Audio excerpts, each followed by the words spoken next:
Hello à tous, c'est Thomas de Card Hunter, j'espère que vous allez bien. Aujourd'hui on se retrouve pour la toute première réception de cartes gradées chez Beckett BGS. C'est la toute première fois que j'envoie des cartes chez BGS et je vais vous montrer, on va découvrir ensemble les notes des cartes, les subgrades. Est-ce qu'on va avoir un Black Label ou non? On va découvrir ça tout de suite dans la vidéo. Du coup les amis, premier envoi BGS. Dans cet envoi il n'y a pas de cartes Pokémon, je vous préviens. Si tout ce qui vous intéresse seulement c'est de voir des cartes Pokémon, ça ne sera pas le cas ici. On a du One Piece et du Flesh and Blood. Compliqué quand même de grader du Pokémon chez Beckett, d'avoir 10, c'est très difficile. Mais ça peut être intéressant si vous avez des cartes qui vous semblent absolument parfaites pour essayer d'acheter, chercher un 10, voire un Black Label, même si ça paraît très compliqué. Et du coup, ici, le but c'était d'aller chercher du Black Label parce que les cartes One Piece sont de meilleure qualité. Donc ça va être l'objectif ici, d'aller chercher un Black Label. C'est faisable, franchement, il y a quand même pas mal de gens qui réussissent à en avoir sur One Piece, donc on va voir. On a plus d'une vingtaine de cartes à découvrir, c'est parti. Du coup ici on a un Shanks secret de One Piece OP01, la première série One Piece en japonais. Donc très jolie carte mais qui n'a pas énormément de valeur. Donc là on voit quand même déjà qu'on a une étiquette dorée. Étiquette dorée, ça veut dire qu'on a 9,5 ou 10. Si on avait une étiquette noire, ça aurait été Black Label. C'est compliqué hein, de pas se spoil l'étiquette. Et du coup on a une étiquette dorée, donc on a 10. Ok, très bonne nouvelle.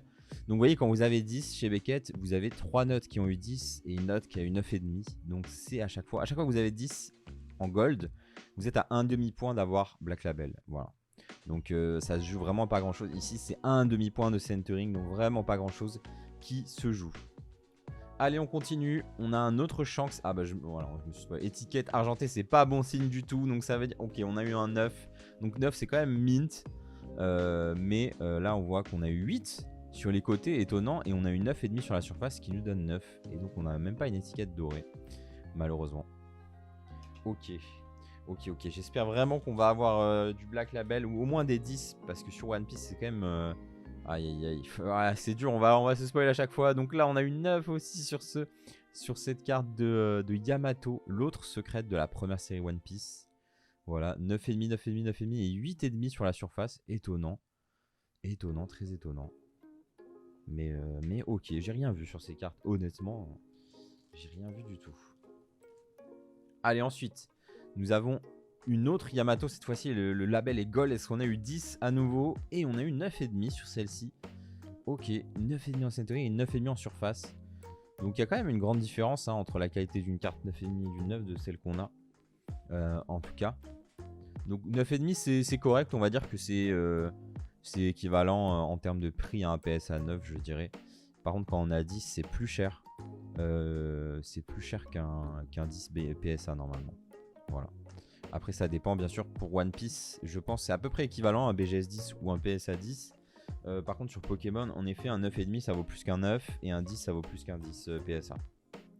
Ensuite on continue, on a la Shanks, mais cette fois-ci la version alternative de la secrète. Une très belle carte. Tout est en japonais ici, du coup j'ai envoyé ça avant la sortie anglaise de One Piece. Et on a eu 10, ça c'est très bien. On peut être que très content hein, d'avoir 10. Après bon, Black Label c'est du bonus ici. On a un demi-point, il nous manquait un demi-point de surface pour avoir 10 sur ce Shanks. On n'était pas loin, forcément, vraiment pas loin. Ça fait mal au cœur hein, de ne pas avoir le demi-point là. Pour avoir le Black Label, ça change quand même tellement la valeur d'une carte, c'est assez ouf de se dire que à un demi-point près, les cartes parfois valent x5 voire x10. C'est quand même assez fou. Magnifique ce Shanks. Donc toutes les cartes que je vous montre ici, il y en a une bonne partie qui seront disponibles sur la boutique à l'heure où la vidéo est sortie. Donc n'hésitez pas à check la partie cartes gradées qu'on étoffe de jour en jour hein, cette fois-ci. On a beaucoup de Pokémon bien sûr, mais on a du coup un petit peu de One Piece, un petit peu de BGS. Ça fait plaisir. Ici on a Crocodile, la version alternative de la leader. Donc très jolie carte. Hop. Et on a eu 10 également sur ce Crocodile. Très belle carte. J'aime beaucoup. Magnifique. Allez, est-ce qu'on va avoir un Black Label? Honnêtement, j'espère quand même sur une vingtaine de cartes. Oh mais là j'ai même pas de suspense là. 10, ok. Sur ce Luffy, donc ça c'est vraiment bien. Encore une fois, Luffy alternatif, on a 0,5 en centering. Oh là là là là, le 0,5 centering qui fait très très mal. Mais bon. Avoir une carte parfaite, c'est quand même pas... C'est quand même pas si facile. Ici, on a Uta en secrète. J'avais envoyé ces cartes juste après la sortie de la série 2 au Japon. J'avais envoyé une petite Uta aussi, également. Et elle a eu 9,5. Ok, 9,5, c'est pas mal. On prend. Ouais, il manque des petits 0,5. Hein. C'est des cartes que j'ai ouvertes de booster. Honnêtement, je pensais qu'on allait avoir plus de facilité à avoir des 10 ou des Black Label, vu les réceptions que je vois. Mais peut-être aussi hein, quand on a des réceptions sur Facebook, etc., même sur YouTube, peut-être que les gens ils ne montrent qu'une partie de ce qu'ils ont vraiment envoyé, je sais pas. Ici, nous avons une grosse carte, une des plus grosses cartes de l'envoi, c'est la Luffy Championship. Une carte qui était donnée uniquement au flagship tournament des gros tournois en Asie. Du coup, ce Luffy, gros enjeu, j'espère avoir une bonne note dessus, bien sûr. Et on a eu 9,5, donc c'est bien, mais ouais, 8,5 en surface, ouais, c'est dur. C'est dur, il n'y a que la surface qui nous joue des tours. Et... ah là là, 8,5 en surface. Je sais pas à quel point... je sais pas ce qu'il faut pour qu'on descende de 1,5 point comme ça la note. J'imagine qu'il doit y avoir des rayures ou quelque chose. Le problème de ces cartes là, c'est qu'elles étaient données dans une espèce de sleeve un peu rigide au Japon dans les tournois. Donc pas évident. Allez, ici on a la plus grosse carte One Piece de l'envoi. C'est la Chopper aussi de tournoi qui est magnifique. Ça c'est une carte qui vaut assez cher. Hein. On est sur l'ordre... ça a baissé quand même. On doit être entre 400, autour des 400 € peut-être sur cette carte en loose. Donc grosse carte. J'espère qu'on va avoir une bonne note. Si on avait le Black Label dessus, ce serait incroyable. Et on a 10 quand même, on a 10. C'est très très bien. On peut pas râler d'avoir 10. Pristine 10. Avec le centering qui fait perdre le Black Label. Ah là là là là, le centering. Ça se voit même pas à l'œil nu, franchement. Le centering 0,5 points. Ah, dommage, mais en même temps, bon, c'est quand même une super note. Très content. Très très content pour ce 10. Dommage, hein, pas le Black Label là. Mais... ensuite, on a Frankie promo. Ça, c'est une promo de tournoi avec de plus petits tournois, genre un petit tournoi de boutique. Et le gagnant récupère la Frankie Foil. Et du coup, on a eu 10 sur cette carte. Très très bien. C'est les côtés qui nous valent le 0,5 point manquant. Putain, on dirait que c'est un complot. Que à chaque fois, il manque 0,5 pour me faire avoir le Black Label. C'est ouf. Ensuite, ah bon, ok, on a un autre Frankie. J'en ai envoyé 3 dans cet envoi. 3 Frankie. Allez, au moins un qui a le Black Label. Ah, c'est le centering cette fois qui nous fait perdre le Black Label. Oh là là là là, mais ça paraît vraiment impossible. Hein. Ça paraît impossible. Ok, troisième Frankie. Allez, le Black Label, s'il vous plaît, un Black Label. Bon, on a eu 10 à tous. À chaque fois, c'est quelque chose de différent. On a eu les Edge centering et cette fois-ci, c'est la surface qui a 0,5 en moins. On dirait que c'est fait exprès là. C'est... ah là là, là. Ah, c'est dommage. C'est dommage. Ensuite, nous avons la secrète de Yamato. Ça, c'est une magnifique carte. J'adore cette carte. Magnifique. Et on a eu 10. 10, c'est très très bien pour ce type de carte. Franchement, une des meilleures secrètes de la série 1. 10 sur Yamato. On prend avec plaisir. Mais toujours pas de Black Label à l'horizon. Ensuite, on a un petit crocodile alternatif ici. Et on a eu 9,5. Donc, ok. Ok, un petit 9,5 sur ce crocodile. Ça se prend. Ça se prend. Ensuite, nous avons une autre Luffy alternative. Et cette fois-ci, nous avons 9. Ah. Ah, et quand c'est argenté, c'est pas très bon signe. Hein, surtout sur One Piece. Le petit 9 sur ce Luffy. Ensuite, nous avons un autre Luffy Championship. Je pense que celui-ci est à Nicolas de Relique. Quelle note a-t-il eu? Il a 9. 9, 9, 9. Alors ça fait bizarre de se plaindre d'avoir un 9, mais en vrai les cartes One Piece sont vraiment...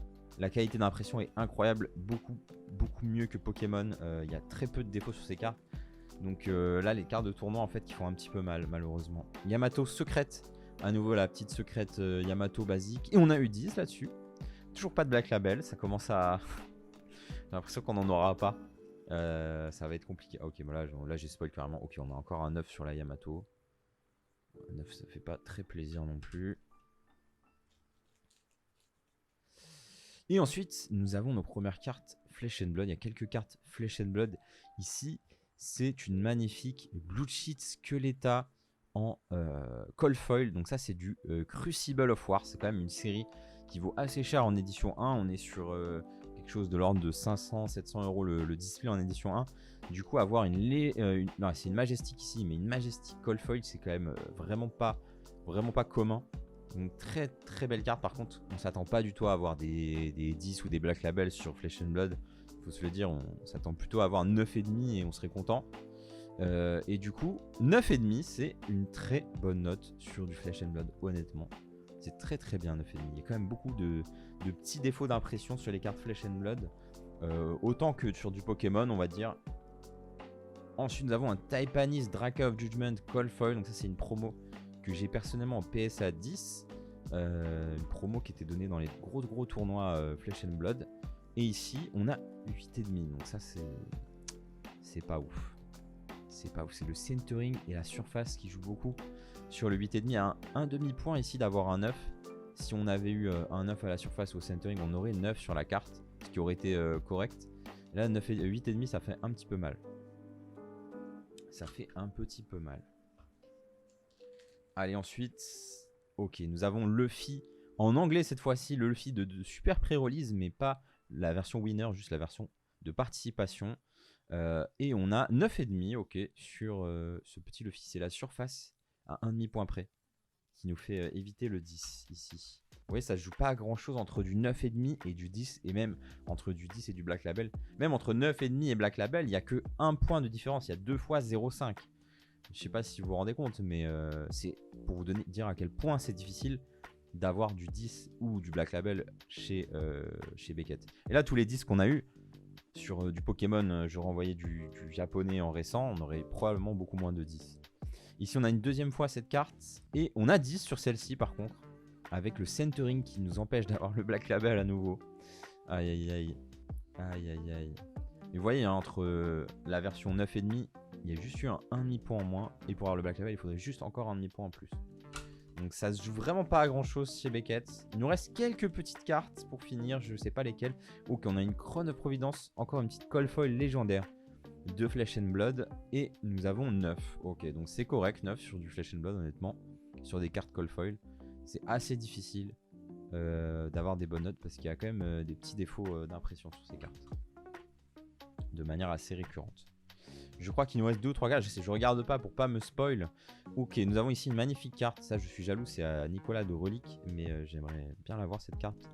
Ce sont les Snapdragon Scalers. C'est une commune. Mais Cold Foil de la toute première série Flesh and Blood. À savoir que vous avez une Cold Foil par display. Et que celle-ci est très jouée. Même si c'est une commune. C'est quand même un display qui vaut 3-4 000 €. Donc vous n'en avez qu'un par display. Donc avoir cette carte, c'est pas donné. Et c'est une carte qui est très jouée, donc vraiment très sympa. On espère le 9 ou le 9,5 et on a eu un 9, donc ça va. Donc en fait là, bon, ok, je vous fais un petit tuto de dénomination qu'on voit parfois sur les publications de vente, etc. Ici du coup c'est un quad plus. Ce qu'on appelle un quad plus, c'est que les 4 notes sont égales ou supérieures à la note de la carte et qu'on a une note supérieure. Donc en fait chez Beckett, comment ça marche, je vous donne un petit tuto. Si vous avez 4 9 à la carte, elle va avoir 9. Ok. Mais vous pouvez aussi avoir un 8,5 et 3 9. Votre carte aura quand même 9. Ok. Par contre, vous pouvez aussi avoir 2 9,5 et 2 9. Et votre carte aura quand même 9. Pour avoir 9,5, il va falloir avoir 3 fois 9,5 et 1 fois 9. Ok. Donc si vous avez 2 9,5 et 2 9, c'est ce qu'on appelle une quad plus plus. C'est-à-dire qu'elle est vraiment à rien du tout d'être 9,5. Si vous avez une quad plus, c'est comme ici, 4 fois le 9 et un 9,5. Ou alors si vous avez 4 9, c'est un quad, en gros, voilà. Et du coup, comme ça va qualifier l'état de la carte, c'est-à-dire que il faut quand même, si vous achetez du Beckett, faire attention. Si vous achetez une carte qui est quad plus plus, c'est quand même en meilleur état qu'une carte qui est même qui a eu un 8,5 et 3 9, vous voyez. Donc il faut être attentif à ça. Même si c'est que des demi-points, sur des cartes de grande valeur, ça peut influer quand même pas mal sur la valeur de la carte si elle est quad plus, quad ou alors même quad moins. Je sais pas si on appelle ça quad moins, mais on va l'appeler comme ça pour la vidéo. Il nous reste une seule carte, je crois que c'est une très très grosse carte de Flesh and Blood. Ici, c'est Arcanite Skullcap, une carte qui était très jouée pendant très longtemps. De Arcane Rising, donc la deuxième série de Flesh and Blood en call foil, du coup, édition 1 ici, forcément. Donc, ça, c'est légendaire de la deuxième série en édition 1. C'est très très rare, ça vaut très cher. Et on espère le 9,5. On a 9, ok, on a 9 sur cette carte. C'est pas à moi, donc c'est encore une fois à Nicolas. Donc, ok, 9, ça reste correct. J'imagine qu'il aurait espéré avoir un peu mieux, mais c'est difficile hein, d'avoir mieux sur ces cartes. Donc, vous voyez, pour la note, quand même, on est assez loin du 9,5 là-dessus. Il aurait fallu quand même qu'on ait un point et demi en plus, un point en plus sur la surface, par exemple, et un demi-point sur les coins. Donc, c'est assez difficile hein, de passer les caps entre 8,5, 9, 9,5, etc. C'est juste entre le 10 normal et le 10 plaque label où on n'a vraiment pas grand chose de différence. Et vous avez vu les 9,5 que je vous ai présenté tout à l'heure, c'était souvent en fait quad plus. Il y avait souvent 2 10, 2 9,5. Et ça jouait à pas grand chose pour passer 10. C'est pour ça que c'est important quand même de noter ce genre de choses. Quand on est à un demi-point de passer sur la grade supérieure, ça a plus de valeur que ici on a un point et demi entre le 9 et le 9,5. Écoutez, j'espère que cette petite vidéo vous aura plu. Première introduction à BGS. On verra peut-être, j'enverrai du Pokémon pour tester une prochaine fois. On se fera peut-être un prochain unboxing. Si je repère des cartes vraiment parfaites, on va essayer, pourquoi pas, de se retenter en envoi Beckett dans les prochains mois, dans le courant de l'année. Je pense pas que ce soit genre en février-mars, mais peut-être plus tard dans l'année. Un autre envoi à Beckett, ce serait intéressant et on testera du Pokémon. Mais en tout cas, je vous ferai un petit tuto sur comment envoyer à Beckett parce que c'est pas forcément intuitif et même pour voir votre suivi de commande, etc. C'est pas du tout intuitif, même, j'ai envie de vous dire. Donc, je vous ferai ça dans les prochaines semaines. En tout cas, je vous dis à très bientôt. Ciao.